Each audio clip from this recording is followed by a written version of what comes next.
Game won't open due to the Sharpmonoinjector module DLL? I'm Sophie Chen, a Windows support engineer, and I'll help you bypass this roadblock instantly using my diagnostic data.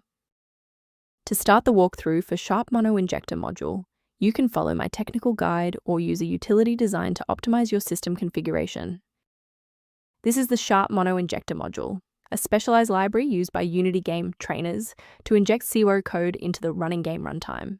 Because it performs low-level process hijacking, it is almost always deleted by Windows security. Its absence prevents modded overlays from activating.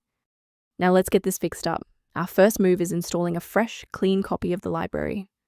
If you see a Sharpmonoinjector module DLL alert, it usually indicates a corruption within the mono/Unity process injection library subfolder of your program, so you should reinstall the affected software to clear the conflict and restore the file. If the application still won't initialize, we need to shift our focus to how the Windows loader is interacting with the library. A full system restart clears the temporary memory cache and allows Windows to attempt a fresh initialization of all required libraries, including Sharpmonoinjector module. Before you reboot, make sure to bookmark this video or click the like button so you can easily find your way back to the next step once your PC is back up and running. Following the restart, if the diagnostic status remains unchanged, please execute the commands in step 3. If you need to pause the video to review the syntax, please do. Rebooting didn't reconnect the runtime links, so let's go into the control panel and refresh the library files.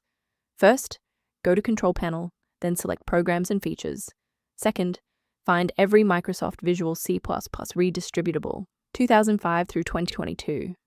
Third, right-click each and select Change, then select Repair. If that fails, download the latest all-in-one VC++ redistributable package from Microsoft's website.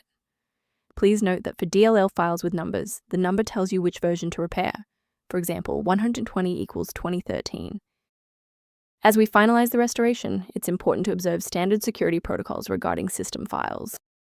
I strongly advise you to prioritize system safety by avoiding manual swaps of Sharpmonoinjector module. Third-party DLL sites are a primary vector for hackers to inject ransomware directly into your operating system's core.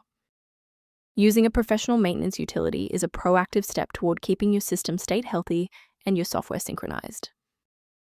To help prevent productivity interruptions, the diagnostic tool below provides informational guidance on keeping Sharpmonoinjector module synchronized.